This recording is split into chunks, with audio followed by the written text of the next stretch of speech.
This video is talking about the 3 phases of fat grafting. So this is something that if you come in for consultation about facial rejuvenation and I talk to you about fat grafting, you're going to hear me tell you these words. And this is something that would be a good review if you've come in for consultation. And this is also good for something that would help you understand this better if you haven't come in for consultation yet. So the 3 phases of fat grafting refer to the post-operative time period when you're done with fat grafting. In summary, you go through 3 phases. The first phase is, Dr. Lam, I think you put too much in my face. To number 2, Dr. Lam, I think it looks perfect and you're a genius. And part 3 is, I think you wasted my money. I don't see any fat. So I want to walk you through each of these phases and have you understand the reality rather than the perception.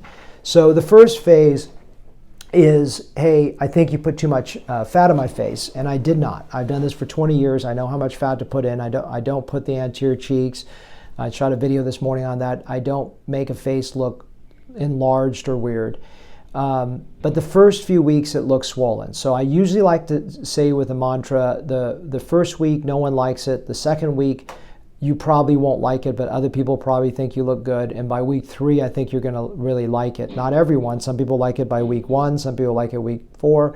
But in general, that's the average. In fact, I had 2 women who were looking at each other a week out from the procedure, and the one woman said to the other one, "You look amazing. I don't know why my recovery is so bad." And the other woman said, I was about to say the same thing to you. "You look amazing. I look bad."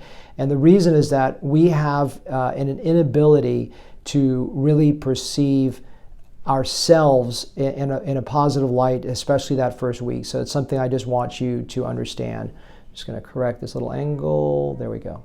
So that first 1 or 2 weeks is tough. And I usually tell my patients to take about 10 days off from work, but they won't be perfect after 10 days. So the second phase is what I call honeymoon swelling. I did a video on that where things are the skin looks smoothed out, things look perfect. The graft has not settled back in yet. You may think I'm a genius, and that is also false. That's somewhere in that 4 to 8 week range. Could be 4 to 12 weeks. Everyone is different. I'm not giving you an absolute on the timelines, but somewhere in that phase. But it's not representative of the real result. And that is one of the major reasons why when we get to phase 3, you feel like it didn't do enough because you remember how perfect that time was during the honeymoon swelling phase or phase 2. So phase 3 occurs a few months later, somewhere between 3 months to a year. And what happens is there's a portion of the fat that hasn't survived. And you may think, oh, I still see a little eye bag, or I'm a little asymmetric. I didn't get rid of all the things in my face. I had a lady from Baltimore come back in a year to complain that she didn't see enough difference until I showed her the photos, and she was like, "Oh my God, I look amazing." So I called phase 3 right brain versus left brain results. So left brain results mean when things settle, you think, well, he didn't get rid of my eye bag. My brow still looks a little saggy, and my cheekbone was supposed to be covered, but I still see a little bit of the cheekbone sticking out through there, and it definitely didn't do anything in my folds, and I wish I didn't lift my face. Well, that's a facelift. But I try to tell my patients is that there's going to be potentially left brain failures where there's not everything corrected, but I hope you'll see right brain success, which means do you look younger, more attractive, for women more feminine, for men just, unfortunately, I'll be honest with you, when men look younger, they can look more feminine. So the idea is if you're with a much younger partner, that's fine, but some men look better with a little bit of aging, and so I call that a bell curve for men, where they look a little bit better with aging and then they look worse with aging. And so I try to bring them top of that bell curve. So the right brain results are, do you look better? Do you look more attractive? Do you look more rested? And we forget what we used to look like is a huge component why there is that coming down phase. And I'm talking about just a single session of fat transfer. So the thing that you'll read online is that fat grafting doesn't survive, that it's all gone, that doesn't, no, these are people that are not taking consistent photographs and seeing where they are. Of course, it's harder if you don't live in Dallas for me to come back and take a photo and show you where the result is because you don't live here. But ideally, you would allow me the opportunity to show you a photograph and prove to you how amazing it is.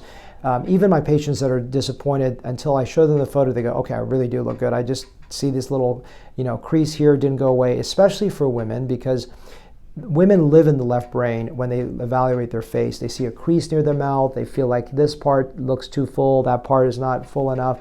They stare at their face with 8x magnification close up, and they really love it when it's the phase 2 time, when everything looks perfect, but they're disappointed when it becomes phase 3.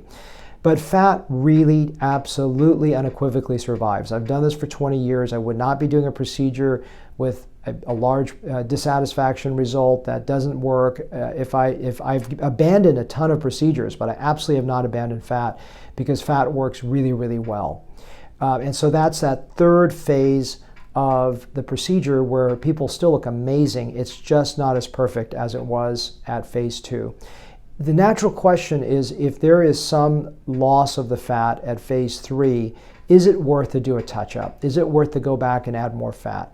And to me, the answer is usually no. And the reason for it is that if you got a pretty good result, I can only get it so much better. And then if you're really focused on, hey, did I get rid of a tear trough? Well, I could do fat 4 times and that tear trough may not go away. Sometimes after 1 round, it's gone. And also if you look at a 25-year-old, sometimes they have a tear trough there. So I'm not going to get rid of it. So I rarely ever do touch-ups. And I do a fat graft every week, and I do a touch-up once every 2 to 3 years. It's something I just don't think people need. I think it's because if I do a touch-up, they're still dissatisfied. I still haven't quite addressed the thing perfect enough, because when you start with the left brain problems, asymmetry, erase a crease, erase a tear trough, you end with a disaster, which is I don't alleviate, I don't get it enough perfection, I only get it better. And so what's really important is to really start and end with right brain desires. Am I making you look more attractive? And you won't remember maybe, but am I making you look better? Another thing I've heard people say is that fat doesn't survive. It's all gone, and there's no scientific evidence of this. Well, I'll tell you what's interesting is, first of all, I've been doing it for 20 years. I'm seeing the fat survive. But also, I do a lot of lip corrections, and some of these lip corrections I do, I cut on the lip to reduce the weird bulge and problem, and sometimes I do fat reduction. I see the fat. It doesn't look like lip. It is a piece of fat in the lip. In fact, I remember a lady that I was cutting on the lip. I said, "You have fat in your lips." And she goes, "No, I don't." I said, "Well, I'm telling you, I see fat in your lips."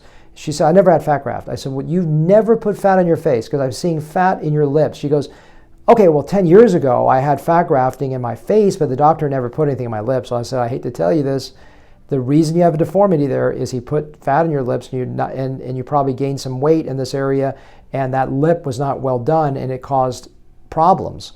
And so that's something that is important. Now, the final thing, as I told you, I was going to tell you, is weight gain. So with fat, you don't want to do it when you are super bone thin. If you've lost all your weight and you want to do it, I'm always worried people are going to gain the weight back. So you want to do it when you are slightly heavier, and hopefully your weight is stable. Weight stability is one of the important criteria going into fat grafting. That's a small bonus comment. I've said this in multiple videos. But the focus of this video is the 3 phases of fat grafting. I do fat grafting almost every single week. I get excellent, safe results where people look natural and balanced, not overfilled. But it has a lot to do with the artistry. But I wanted you to understand this, because I always say the difference between an education and an excuse. An education, I tell you before, excuses afterwards.